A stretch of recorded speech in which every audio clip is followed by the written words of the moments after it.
Siemano, a dzisiaj opowiem Wam o obiektywie, którym jest totalnym kozakiem i strasznie cieszę się, że mam go w swojej walizce ze sprzętem.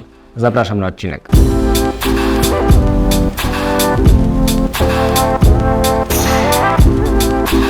Mam przed sobą obiektyw Laowa Ranger 28-75 mm ze światłem 2.9. Jest to obiektyw filmowy, ale zanim opowiem coś więcej o tym, pogadajmy sobie o tym, w czym w ogóle przychodzi ten oto model. Przychodzi to w fajnym case'ie. Jest to naprawdę wszystko tutaj zadbane o takie najmniejsze szczegóły, które cieszą po prostu. Bo widać, że producent się do tego przyłoży i to znaczy, że mu zależy na użytkownikach, a jeśli mu zależy na użytkownikach, no to znaczy, że robi dobry sprzęt. I tak jest również w tym przypadku. Jednak to, co mnie bardzo cieszy i to, co jeszcze tutaj dostajemy od producenta, to dwa mocowania. I ja mam tutaj jedno AF, czyli pasuje mi po prostu na mojego Blackmagica Pocketa 6K Pro, ale poza tym mamy jeszcze mocowanie PL, czyli możemy zaczepić sobie obiektyw na profesjonalną kamerę, na przykład Arri Alexa Mini LF albo zwykłą po prostu Arri Alexę.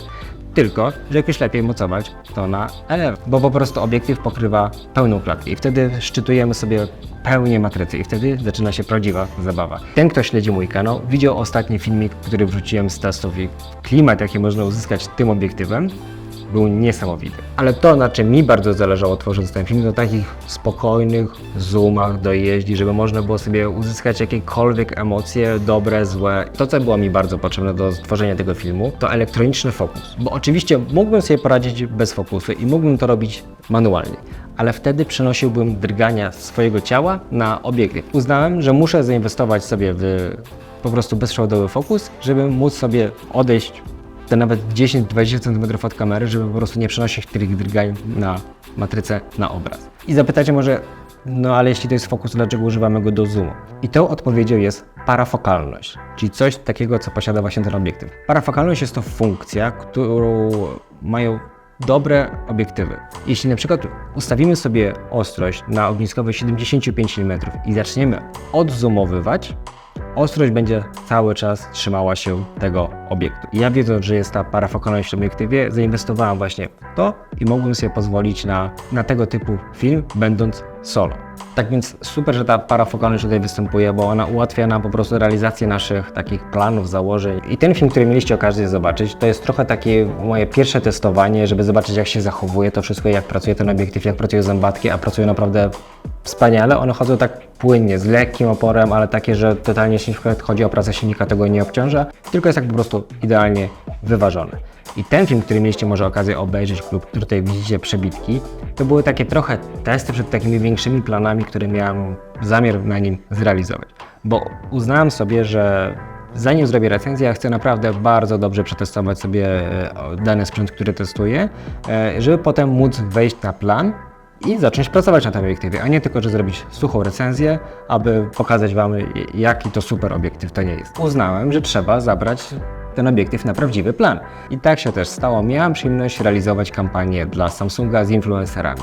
I trafiła się super okazja właśnie do tego, żeby przetestować go na dużym planie, gdzie mogłem sobie zrobić dojazdy, odjazdy, zrobić ciasne plany, stworzyć takie ujęcia w końcu, że mogę sobie delikatnie dozoomowywać na przykład do projektu, nie tracąc na tym jakości, bo zazwyczaj do tej pory robiłem to w poście, a teraz ustawiałem sobie ostrość na przykład na telefon i delikatnie za pomocą tego urządzenia dozoomowywałem sobie do produktu i całe ujęcie jest wykorzystane w 100% bez postprodukcji takiej dozoomowywania w poście, tylko jest po prostu 1:1 przyłożone z tego, co się nagrało, do montażu. I nie ukrywam, że tego typu sprzęt jest idealnym uzupełnieniem takiej mojej dotychczasowej pracy, jeśli chodzi na przykład o szerokie ujęcia. Bo do tej pory ja nie przekraczałem 35 mm zasięg, tam gdzieś zostawałem w tej ogniskowej i teraz pozwalałem sobie być dużo bliżej. Kilka słów o soczewkach, które są bezpieczne, chyba to jest takie odpowiednie słowo, w sensie one nie charakteryzują się niczym. Obraz, który daje ten obiektyw jest poprawny, ładny, nic jakby nad wyraz, kiedy na przykład mamy przed sobą szkło anamorficzne, gdzie widzimy ten zgnieciony obrazek, czy na przykład takie rozmycie w pewnych partiach, nie. Tutaj tego nie ma. Dla mnie to, co jest najważniejsze, to, że trzyma przede wszystkim ostrość i trzyma tę przesłonę cały czas, czyli w czasie zoomowania mamy to samo zachowane światło. Niemniej jednak flarka, którą tutaj oferuje Lovar, jest naprawdę sympatyczna, nie jest jakaś inwazyjna, nie jest jakaś natrętna, jest taka po prostu zwykłą, ładną flarką, która wpada sobie do obiektywu. Ja wszystkie te testy w ogóle, które tutaj robiłem na filtrach zmiękczających. Zrobiłem to dlatego, bo on jest naprawdę ostry. I na przykład jeśli robicie produktowe ujęcia, kiedy chcecie na przykład mieć super żyletny obraz, no to ten obiektyw sprawdza się do tego idealnie. Szukając takich generalnie minusów, jeśli chodzi o ten obiektyw, to na pewno to będzie to ciężar i jego taka kompatybilność, ale nie oczekujmy nie wiadomo czego od zoomu, no bo trochę tych soczewek tam w środku siedzi, jest ta zmiana ogniskowa, więc z czegoś to musi wynikać, więc nie jest to jakiś na pewno super mobilny zestaw, bo to co musiałem dokupić otrzymując ten obiektyw, to na pewno musiałem sobie dokupić baseplate'a, rurki oraz podpórkę, do której musiałem doprowadzić, żeby to szkło sobie tutaj nie opadało, bo zobaczcie, że przy opuszczeniu tego obiektyw delikatnie schodzi w dół, więc ja muszę go podnieść po prostu, żeby on sobie spokojnie wisiał na podpórce, a nie na bagnecie. Ale przede wszystkim to, co zyskałem posiadając ten obiektyw, to wygląd. Zobaczcie, że to jest jakieś plus 20 punktów do tego, że ten sprzęt wygląda dużo lepiej. Jeśli na przykład ja też montuję sobie tutaj kompendium, pełnoprawny filmowy jest na planie i teraz nie ma nikt prawa powiedzieć, że jest inaczej. A tak poważnie to pamiętajcie o tym, że totalnie nie ma znaczenia wygląd, tylko to jak używacie, jak korzystacie z danego sprzętu, bo to się w tym wszystkim tutaj liczy. Pogadajmy troszkę o takim moodzie, o klimacie, który możemy uzyskać, bo mając w podstawie na przykład dzięki temu obiektywowi dozoomowane ujęcie do pewnego obiektu osoby, za pomocą muzyki, którą dobieramy do danego ujęcia, możemy uzyskać różne klimaty. Na przykład jeśli muzyka jest romantyczna, czy na przykład muzyka jest dramatyczna, czy na przykład muzyka jest z horroru, czy na przykład muzyka jest bardziej cinematic, można uzyskać sobie 3-4 różne na przykład charakterystyki danej sceny. I zobaczcie sobie, że na przykład przy użyciu w tym wypadku na przykład muzyki audio, z której ja bardzo często korzystam, myślę, że przy większości moich filmów, można uzyskać różne typy ujęć.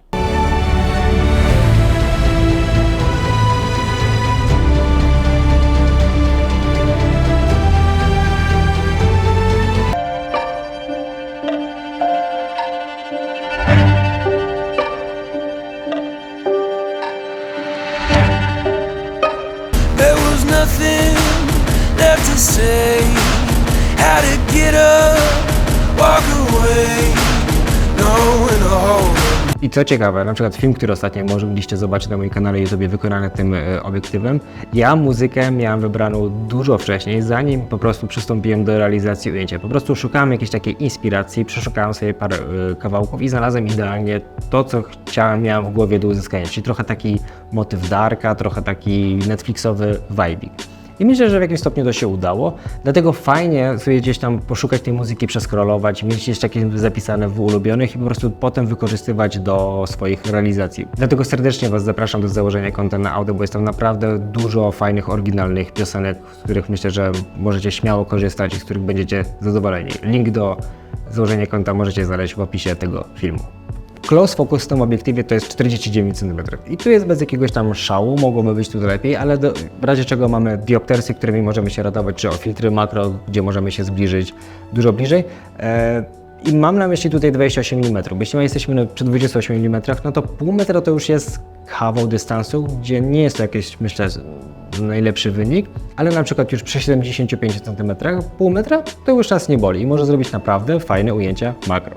I w ogóle kilka słów o samej takiej budowie, bo to, co trzeba przyznać producentowi, że przyłożyli się bardzo do wykonania tego obiektywu. Przede wszystkim zacznijmy od tej kwestii, którą Wy widzicie, czyli design. Mamy bardzo ładnie opisane pierścień ostrości, z tej strony mamy stopy, z drugiej strony mamy metry. Jeśli chodzi o ogniskową, to tutaj też jest wszystko bardzo czytelnie, ładnie, naprawdę zadbane w detalach o to i tak samo jest z przysłoną. Szczerze, tutaj nie ma do czego się przyczepić. To jest naprawdę zrobione mega solidnie, bardzo przemyślane i przede wszystkim z takim szacunkiem do użytkowników, że to jest kawał dobrego obiektywu. W stosunkowo niedużej cenie, jak za obiektyw filmowy, dostajemy naprawdę solidny, dobrze wykonany, działający sprzęt. I z ogromną przyjemnością będę korzystał z niego na kolejnych planach filmowych, więc jestem bardzo szczęśliwy, że jestem posiadaczem tego obiektywu, bo nie dość, że daje mi naprawdę dobrą jakość, ten obraz jest żyletą, dlatego tak jak mówiłem, dokładałem te filtry, to po prostu on działa i działa bardzo dobrze, a to chodzi na planie filmowym, żeby po prostu wszystko działało, nic nas nie zawodziło i tak samo jest w tym przypadku. A więc nie przedłużając, mam nadzieję, że ta recenzja, którą dla Was tutaj stworzyłem i starając się stworzyć ujęcia takie rzeczywiście podparte taką autentycznością, że bo byłem z tym obiektywem na prawdziwym takim planie dla Samsunga, a to już o czymś świadczy, udowodni Wam, że jest to sprzęt warty uwagi i jeśli na przykład szukacie zooma obecnie do swojego sprzętu, to myślę, że jest to mocny kandydat do zastanowienia się nad nim, bo kawał dobrej roboty tutaj zrobiła Laowa. A tymczasem trzymajcie się, bardzo Wam dziękuję i widzimy się w kolejnym odcinku. Cześć!